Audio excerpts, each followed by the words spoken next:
जमीन में चीनी के दाना बिखरे हैं, कृपया इन चीनी के दानों को एकत्रित कर दें। तो क्या हाथी चीनी के दाना एकत्रित कर पाएगा?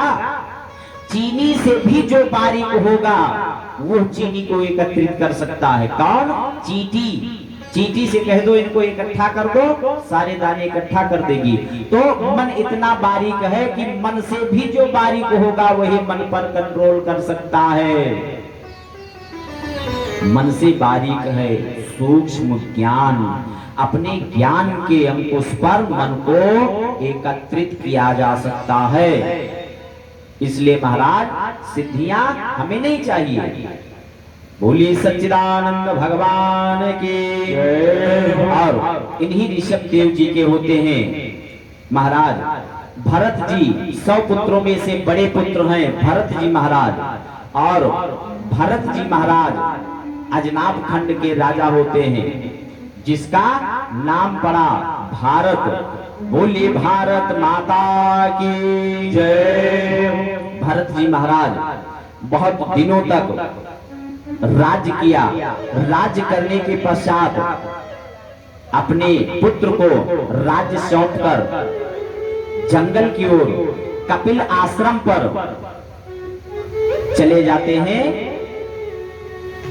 पुलाह जी के आश्रम पर चले जाते हैं। गंडकी नदी के पावन पुलिन पर है पुलाह आश्रम। पुलाह जी के आश्रम पर तपस्या करने के लिए गए और एक दिन संध्या बंदन कर ही रहे थे कि नजर पड़ी भरत जी की। गंडकी नदी में एक गर्भवती मृगी पानी में छलांग मार दिया सिंह के दहाड़ के प्रभाव से। आज उस गर्भवती मृगी का गर्भ उसी जल में गिर गया और आगे जाकर मृगी का प्राणांत हो गया। भरत जी देख रहे हैं अगर इस बच्चे को हमने ना बचाया तो इसकी माता तो मर ही गई, ये भी आगे जाकर मर जाएगा। आज कूद पड़ते हैं गंडकी नदी में और निकाल लेते हैं उस बच्चे को, मृग शावक को, मृग के बच्चे को लेकर आए अपने आश्रम। उसको पोंछा, प्रक्षालन किया, दूध पिलाया। महीने 2 महीने बीत गए, सुंदर सुंदर घास लाकर खिलाने लगे। देखिए अब उस मृगी के प्रति प्रेम बढ़ने लगा। प्रेम तो दूर की बात, मोह बढ़ने लगा, ममता बढ़ने लगी। और हम सभी जानते हैं ममता परमम दुखम। ममता जो है परम दुख का कारण बनती है। आए थे क्या करने के लिए और करने क्या लगे। जैसे भगवान का ध्यान लगाते वो मृग शावक आता पीछे से चाटने लगता, तपस्या में विक्षेप करता, डांट देते तो भोलापन स्वरूप धारण करके सामने जाकर बैठ जाता। कभी अपने छोटे छोटे सींगों के द्वारा खुरोचने लगता भरत जी के शरीर को।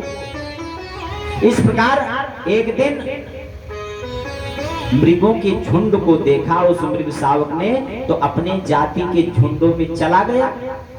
अब भरत जी बहुत खोज रहे अपने आश्रम पर, इतस्ततः उभयतः परितः बहुत खोजा लेकिन नहीं मिला। वृक्षों से पूछ रहे हैं, सूर्य भगवान से पूछ रहे हैं, हे भगवान भास्कर आप तो प्रत्यक्ष नारायण हैं, आपके तो नेत्र कभी बंद ही नहीं होते। आपने हमारे उस मृग शावक को जरूर देखा होगा, बताइए कहाँ गया। अरे मेरे सिवा उसका था कौन इस भूमंडल पर। आज इतना आसक्ति हो गई, नहीं तो विचार करिए कि कितना बड़ा वैभव, कितना बड़ा साम्राज्य, ऐसो आराम सुख सुविधाएं छोड़कर आए थे पुलाह आश्रम पर तपस्या करने के लिए। सारी आसक्ति को त्यागा और त्यागने के बाद भी आज इसी आसक्ति में फंस गए। तो आसक्ति के भी ऊपर विश्वास नहीं करना चाहिए। आसक्ति कभी भी आ सकती, कभी भी आ सकती है। आज उसी मृग के ध्यान में, याद में आसक्त होकर प्राणांत कर दिया अपना, तो अंत में या मति सागति, हम आपकी मति जहां पर मरते समय होगी, गति भी, दोबारा जन्म भी वही होगा। आज तो अपने परिवार से लोग अधिक कुत्तों से प्रेम करने लगे हैं।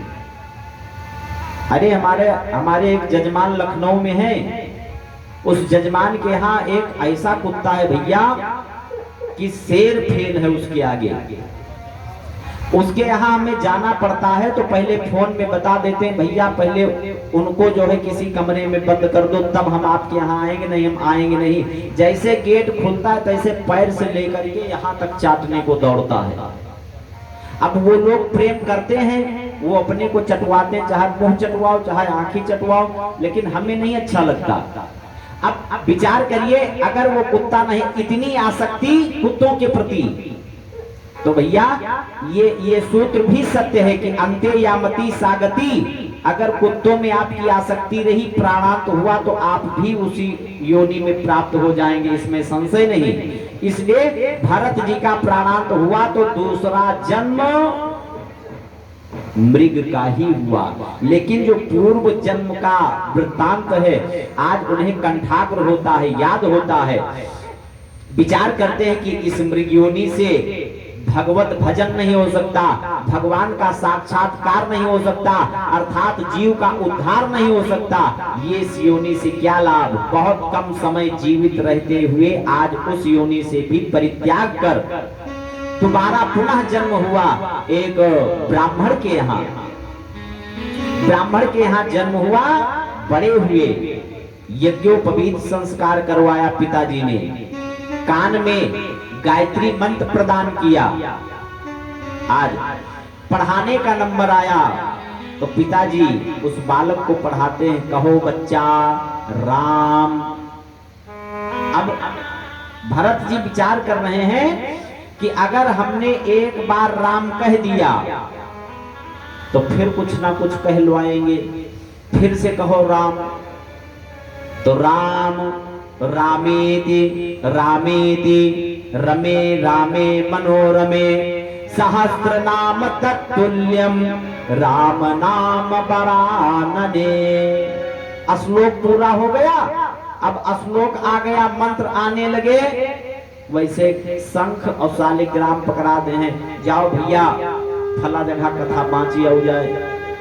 अब कथा में गए तो वहां हम आपका मन, हम आपकी मति बस उसी में लाग रहेगा कि जजमान जी संकल्प में 11 रुपया ले लेते तो अच्छा होता, और भगवान के ऊपर 51 रुपये चढ़ा देते तो अच्छा होता। देखिए भजन में विक्षेप होगा। अगर हम मंत्र सीख गए तो ऊपर कुछ ना कुछ जिम्मेदारी तो लद ही जाएगी, जाओ भाई ये करके आओ। आज भरत जी महाराज कुछ बोल ही नहीं रहे, अगर बोल दिया तो सब मामला गड़बड़ हो जाएगा। इसलिए कि 2 बार के चूके हैं, अगर अब की चूके तो फिर हम आपसे गया गुजरा कौन हो सकता है।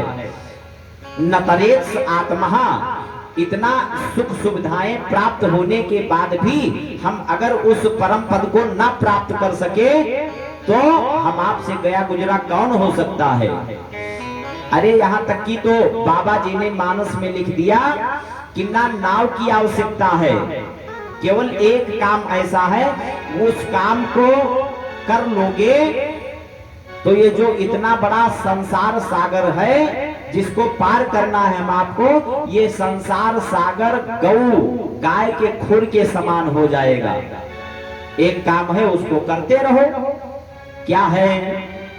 कहाँ ही सुनही भगवान की कथा, कहाँ ही सुनही अनुमोदन करही, कहाँ ही सुनही अनुमोदन करही, कहाँ ही सुनही अनुमोदन करही, कहाँ ही सुनही अनुमोदन करही। एगो पद की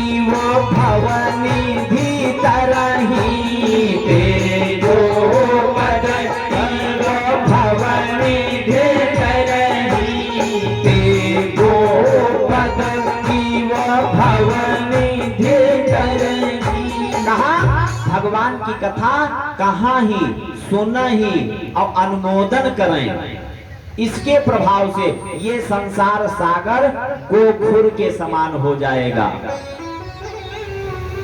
और कहने की भी आवश्यकता नहीं, अपने जीवन में उतारने की भी आवश्यकता नहीं।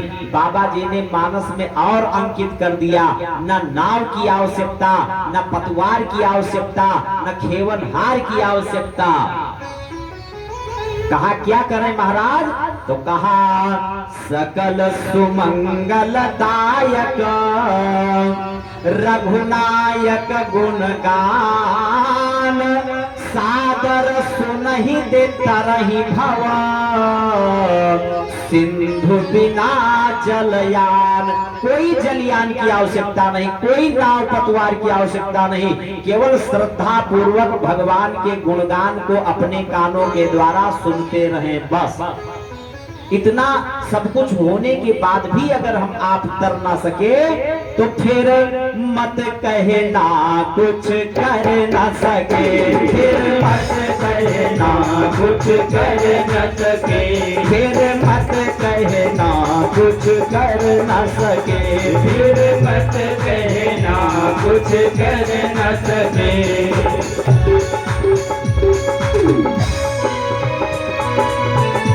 ये मानव ये दर्शन तुम्हें निरोग मिला, ये दर्शन तुम्हें निरोग मिला, सत्संगत का भी योग मिला, सत्संगत का भी योग मिला। फिर भी प्रभु कृपा अनुभव करके, फिर भी प्रभु कृपा अनुभव करके, यदि भव सागर तुम धर न सके, यदि भव सागर तुम धर न सके, फिर मत कहना कुछ कर न सके, फिर मत कहना कुछ कर न सके। और कहा महात्माओं ने कि यदि समय साथी के रहे देही, यदि समय साथी के रहे देही। अभी हम आपके पास समय है, मुंह में दांत है, पेट में आंत है, जिह्वा भी काम कर रही है, तो अच्छे से राम राम कह सकते हो। आवश्यक नहीं कि बुढ़ापे में राम राम अच्छे से निकल आवे। बुढ़ापे में दांत नहीं रहेंगे, राम कहना चाहो तो राम नहीं कुछ और आम कहाँ निकले। तो इसलिए अभी हम आपके पास शक्ति है, समय है। यदि समय शक्ति के रहे देही, यदि समय शक्ति के रहे देही, आचार विचार सुधर न सके, आचार विचार सुधर न सके, फिर मत कहना कुछ कर न सके, फिर मत कहना कुछ कर न सके, फिर मत कहना कुछ कर न सके, फिर मत कहना कुछ कर न सके, फिर मत कहना कुछ कर न सके, फिर मत कहना कुछ कर न सके। अभी कल श्रवण पान कर रहे थे, ध्रुव जी महाराज 5 वर्ष की अवस्था में दीक्षा लिया नारद बाबा से।